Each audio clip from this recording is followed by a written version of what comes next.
הגמרא שואלת במסכת מגילה, איפה מצינו את המן בתורה? איפה כתוב המן הרשע? אומרת הגמרא, המן הרשע מצוי בחומש בראשית, פרשת בראשית, לגבי חטא אדם הראשון שאכל מעץ הדת.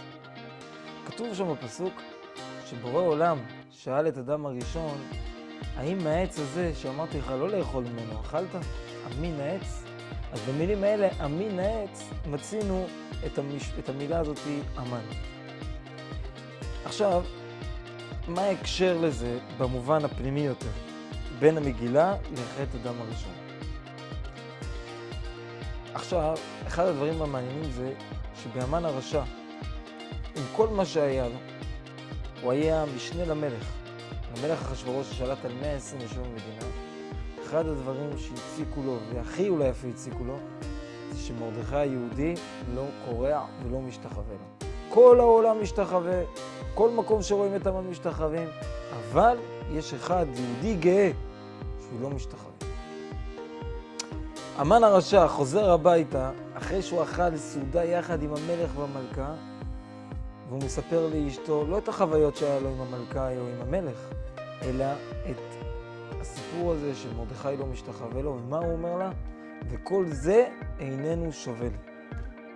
כל מה שיש לי, הכל לא שווה לי כלום. למה? כי יש אחד שלא משתחווה לי. יהודי קדוש שלא משתחווה לי.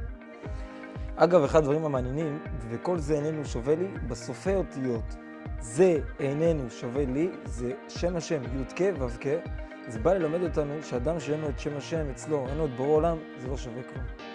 אבל נחזור לעניין שלנו, המן הרשע אומר וכל זה איננו שווה לי, וגם באדם הראשון מצאנו נקודה להבדיל, להפי הבדלות באדם הראשון, שאצלו היה לו את כל העולם, הוא היה בלעדי בעולם, הוא ואשתו חווה. הוא שלט על החיות, על הבהמות, בורא עולם נתן לו את התפקיד להיות אחראי על הכל, אבל מה? עם כל זה היה עץ אחד, עץ הדעת, שבו היה ניסיון, והוא לא הצליח לעמוד בו. לומדים מזה, לפעמים בן אדם יכול להיות לו הכל, אבל בגלל משהו קטן, הוא יכול להשתגע ולאבד הכל. החוכמה הזה שלומדים פה בסיפור הזה, זה שאנחנו צריכים ללכת עם בורא עולם, י"ק ו"ק.